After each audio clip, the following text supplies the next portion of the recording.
What is good, Tesla family? It's Ray J back with another video. And in this one, I want to break down what's happening with Tesla SPY and a couple of other tickers. I'm going to break down some big news involving Tesla stock and how things are looking, in my personal opinion. But let me first mention that I am not a financial planner. Make sure you take nothing I say as financial advice. And also, if you guys can, please check out the Weeble link, which is down below and in the description. If you sign up for Weeble and deposit $500, you guarantee 20 free stocks.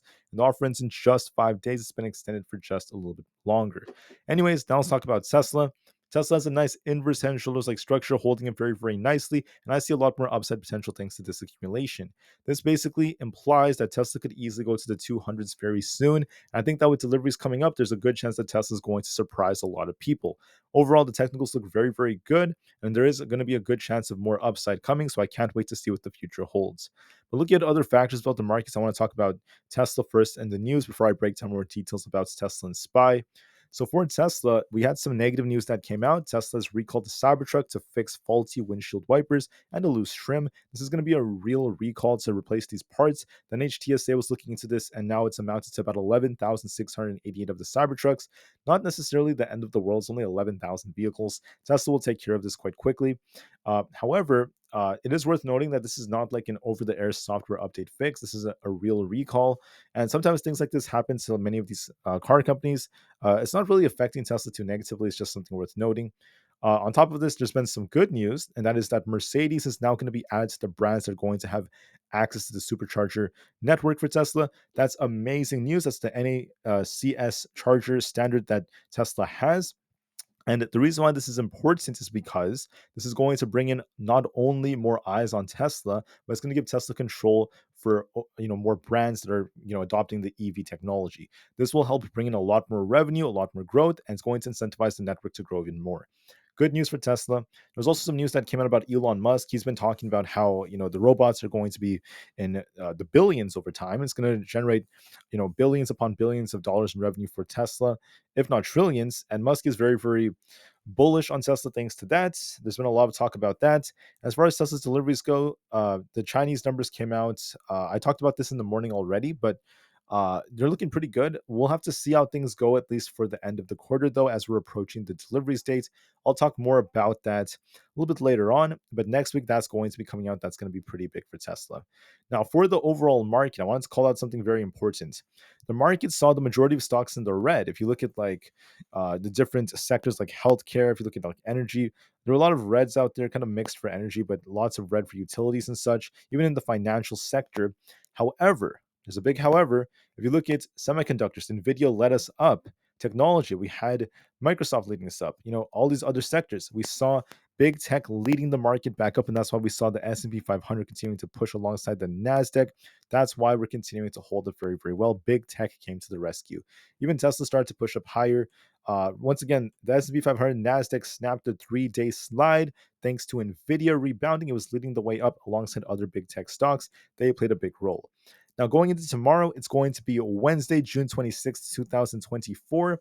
At 10 o'clock a.m., we have new home sales. Then at 11:30 a.m., we have the 17-week bill auction and more auctions coming out, all very, very minor data. So I'm not really anticipating that this is going to affect us too much. I think it's going to be kind of minor, but things will get more serious at least later on by Thursday and Friday. So tomorrow is going to be a very minor data day. Now, right now, the market's more fearful. Fear is making up the majority of sentiment for now. And then on top of this, I just want to say the momentum is currently on extreme greed mode right now.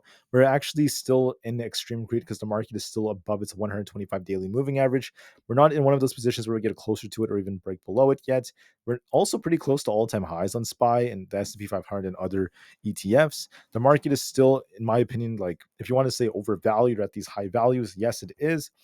Despite the fact that fear makes up sentiment, right? That's something else that's worth noting.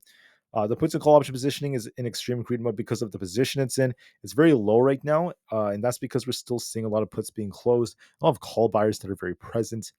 Volatility is also neutral, at least for the markets, because we're still seeing the VIX in a very, very tight area. Anyways, for Tesla, Cantor Fitzgerald gave it an overweight rating. Financial metrics are looking a little weaker for now towards the end of last quarter, but things should improve over time. And then moving forward, the price price ratio is going up a bit because Tesla is gaining strength relative to the market. This is a good sign for Tesla. And then we also happen to have daily seasonality in a very interesting place. On Monday, we had a 53% chance of being green, and Tesla was a little in the red before getting a rebound on Tuesday. That's historically what tends to happen. And then for Wednesdays, we tend to be green only about 48% of the time. So we'll see how Tesla ends up reacting to key resistance. And then we tend to see more volatility around noon and then also around 3 o'clock p.m. Eastern Standard Time. So besides that, June is historically a strong month for Tesla. June has been pretty decent for Tesla this month. We'll see if July is stronger thanks to deliveries, and we'll see how things go from here. That's it for my data. Last thing is volume. We're currently at about 63.6 million. Volume is going up a bit for Tesla. We're starting to see more defenders coming in, and we're seeing a somewhat improvement. So, anyways, I'm going to close everything else and just focus on technicals from this part of the video and beyond. What on earth is going on with Tesla? The answer is we are looking like we're trying to build bullish momentum. We have a very, very nice, very convincing looking inverse head and shoulders like structure on the 4-hour time frame. And with the left shoulder right here, this is once again showing strength. The head is showing strength, and this right shoulder held up very nicely. Now we're trying to kind of uptrend right here. Also, you could argue we have a nice double bottom for the right shoulder, and we're continuing to break structure. So to be bullish, here's what you want to watch for Tesla. We need to see it break structure. We're actually forming a little wedge right here. Looks quite bullish to me, but we need to try to break 190. If we break that, this thing is going to easily go up to 200. I think the 200s are going to likely come very soon anyways. But for the short term, okay, Tesla has a range. We've been stuck between 183 and 188 for the last couple of weeks. I think Tesla might be retesting 188s tomorrow, go a little bit higher, but we'll have to see if Tesla can break that or not. 188s to 190, that resistance range. I think we're going to test that tomorrow, go a little higher, and we'll see if we end up breaking it or not. Whether we do break it or not, it doesn't matter as much because later on, I think we will eventually break it by like within the next 2 weeks. But tomorrow specifically, look for a test of 188s to 190. If we break this, we go even higher. If we don't, we will retrace back down to 185 and just continue to consolidate. So look for that test of 188 and see what Tesla ends up doing. But nonetheless, even if we do get some consolidation and trade sideways, just like how we've been for the last couple of weeks between 188 and then 185, even if that happens, we're still bullish overall on the chart. When you zoom out like this, there's a nice inverse head and shoulders. I think this is going to play out, and we have a nice little breakout structure that's kind of developing. So looks bullish to me, especially on the 4-hour. We'll see how things go from here. For SPY, on the other hand, I want to say that SPY is looking decent. I called out this resistance right here. So basically, we had this resistance where this white trend line happened to be, and SPY managed to kind of break above this and close above it. So it's a good sign. If we end up losing, okay, and make sure you pay very close attention to these levels. If we lose 544 tomorrow, watch 543. If that fails us, we're going to dip all the way down to 541, in my opinion. If we break past 545, watch 545.8 to 546. This is where this imbalance happens to be. If this breaks, look at 547, and then breaking that takes us close to all-time highs. So make sure you watch those key resistance levels, especially 547. For tomorrow, I suspect that SPY is going to go a little bit higher because we did close above this range. So make sure you watch your levels just to be safe, but I think we might try to fill this imbalance. We might get very close to 546 tomorrow. That's the most likely possibility. Now, just because I'm saying we might go a little higher does not mean I'm a perma bull, because we could still establish a lower high. We could still push a little bit higher up here, just like how we did right here, and we got a big rejection. The last time we touched 547, we got a big rejection. So it's possible we push a little higher than reject. So watch for that very carefully. That's always on the table. For Nvidia is looking pretty decent right now, getting a nice little break to the upside. If we break past resistance at 128, I'll be looking at 130. If we lose 124, we'll be dipping all the way down towards 120. Overall, it's looking a bit more bullish, so I think that 130 is very, very probable, and I think that it might go a little bit higher. Why do I say that? Because Nvidia managed to hold above 126. If we lose 126, I think 123 is coming, and if we hold above 126, I think that 130 is going to be coming, and I think that that's looking more probable for a push for 130, and we'll see how we react from there. But look for a little bit more upside. Bitcoin's going to be testing 62,200. If we break this, we're going to be looking for 63,600. If we reject here, we'll be dipping all the way down to 60,000. My gut tells me this is going to push a little higher, at least to that resistance. So we'll see how things go from there. For the QQQ, it's looking a bit more bullish. Now, we managed to close and hold above our 20 EMA at 479. If we lose 479, we'll be dipping back down towards 478 and eventually lower levels. If we hold above 479, we'll be pushing all the way up towards 480 and then 482. My gut is telling me that 482 is coming, followed by 484. I think we're going to go up to at least 480. If this breaks, look for 482, and we'll see if we reject off there or not. But that looks more probable to me that we might get a little push before we see another reaction. For Apple, we're kind of in the middle right here. We are kind of range bound. We have resistance at 210 and then 212, and we have support all the way down here around the 50 EMA at 207. My guts tells me that Apple might retrace a bit to 208 to 207 to 208, come back up and just trade sideways for now. I think we might see a lot of sideways price action within this range, and I don't think it's going to change from there. But that's the most likely possibility, in my personal opinion. With that being said, that is it for the main tickers I typically talk about. Now I'm going to go over the rest of them kind of quickly. I will also include more big tech stocks, more stocks from the Magnificent Seven. Palantir's looking a bit more bullish to me. I think that 25 plus is likely going to be coming. If we lose 24.43, we'll be dipping all the way down to 24. But my gut favors the 25 test as a stronger possibility. So we'll see what it does from there. For Supermicro, we have a very, very nice looking head and shoulders like structure. We have this left shoulder here. We have a head and a right shoulder. If we reject off this, we could be forming a right shoulder and actually dipping back down to this imbalance at 782 and also at 800. So I think that we could pop a bit, then reject. And I think 800 and then 782 are strong possibilities. There's a head and shoulders right here. And I think that there's a good chance that this could lead to some downside. So a little pop towards 860 and a rejection back down towards 820 and then 800 are strong possibilities. So we'll see how things go from there. For Rivian, we got a nice little breakout, but I think we're going to be retesting this resistance around 16.8. Right over here, the previous resistance, which is now going to become our support. Look for a retest of 16.8. If we hold this, we're going to bounce higher. If not, we will retrace. We had some bullish news that came out that's helping it push, so we'll see how things go from there.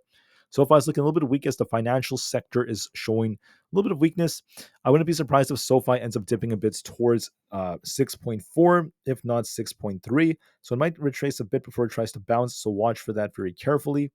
With the IWM Russell 2000, we're kind of range bound right now. We like to bounce off 199 and reject off 201 and 202.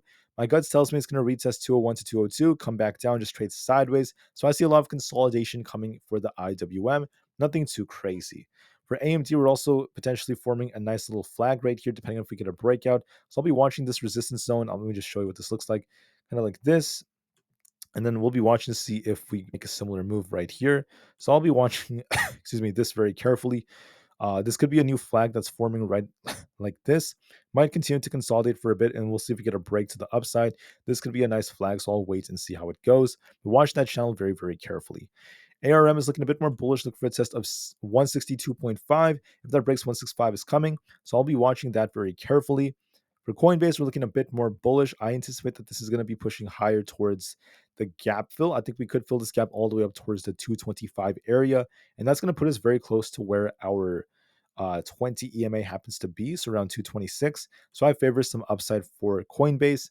Amazon is kind of like popping and then dropping, popping and dropping. Could retest 186 and then reject back down towards basically 185. I think we could retest 185 and try to bounce, but I find that to be a very, very strong possibility. So look for a little bit of a move to the downside, at least for Amazon. Then we'll have to see how we end up reacting, at least moving forward. On top of all of this, I just wanted to mention that Meta is also kind of trying to break out right here. We have this 210 area. If we break through this, we have we have the 510 area. If we break this, we'll be pushing for 515. If we reject it, we'll be dipping back down towards, I would say 505, then 502. My gut is telling me we're going to be going up towards a 515 as a stronger possibility. There's a very, very good chance we will be pushing higher. For Microsoft, we're on a very, very nice looking uptrend right here. Watch 450. I think we're testing 450 right now. If we lose this, we could be retesting 448 and then bounce. If we bounce off 450 flats tomorrow, we could be looking for a test of 452. My guts tells me this is going to come back down to 448 and then bounce. So look for a little retracement on Microsoft, and the bounce is a stronger possibility because resistance is getting tougher, at least on the stock. Google's looking strong, but the problem is we had 186. This could be a top. It's very, very tough resistance, so we might retrace a bit towards 184, and we'll see if we bounce from there or not. But look for a little retracement on Google, then a bounce possibly. For GameStop, I just wanted to say that GameStop's been on a bit of a downtrend. If we manage to break past, if we break and hold 24.7, that's the resistance at the 20 EMA. If we hold above that resistance, we break it, I think that there's a very, very good chance 26 is coming. If that breaks, we have an imbalance to fill all the way up to 28. So we could get a bounce on Google on GME if we break some key resistance levels. We haven't done that yet, so be patient. For AMC, we're dipping a bit. We managed to fill the gap down to 4.3, so I think there could be a bounce coming. If we manage to hold above 4.5, we'll be looking for basically 4.65. There's a good chance we may attempt to go higher. For DJT, The 4 hour is looking a little bit more bullish. If we break past 38, we'll be looking for 41. If we end up rejecting here, we'll be dipping back down to 33. So there's a good chance this might try to go higher towards the 40 area. I think a bounce is very probable. For the VIX, in my opinion, is looking a little bit more bearish on the 4 hour time frame. This suggests that it might be dipping down to 12.6. If this were to dip a bit off this head and shoulders, this suggests that the market may actually push a little higher. We could see the S&P 500 and SPY and many of these other futures continue to push higher. So I think there's a very good chance that the VIX will dip lower because the market has more upside potential. The 10-year Treasury yield is kind of flat. It's not really doing much. So it depends on Fed speakers, not really affecting the market as much. But the dollar index is kind of flat right here. If we lose 105.57, we'll be dipping all the way down to 105.4. And if we hold this, we'll be rebounding towards 105.8. We're kind of stuck within this range. So we'll just have to give this some time and see how this ends up moving. But for now, we're just going to be very patient and give this the time it needs.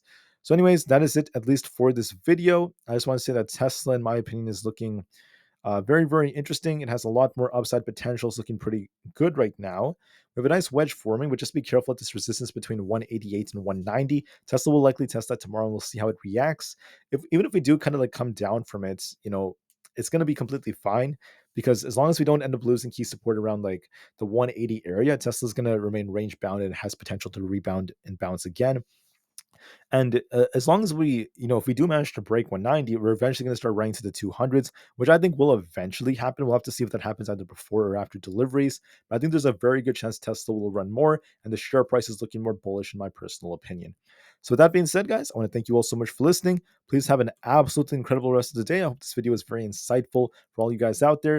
And I will see you guys tomorrow before the market opens for another update video. Have a great day, guys, and I'll see you guys soon. Thank you and peace out.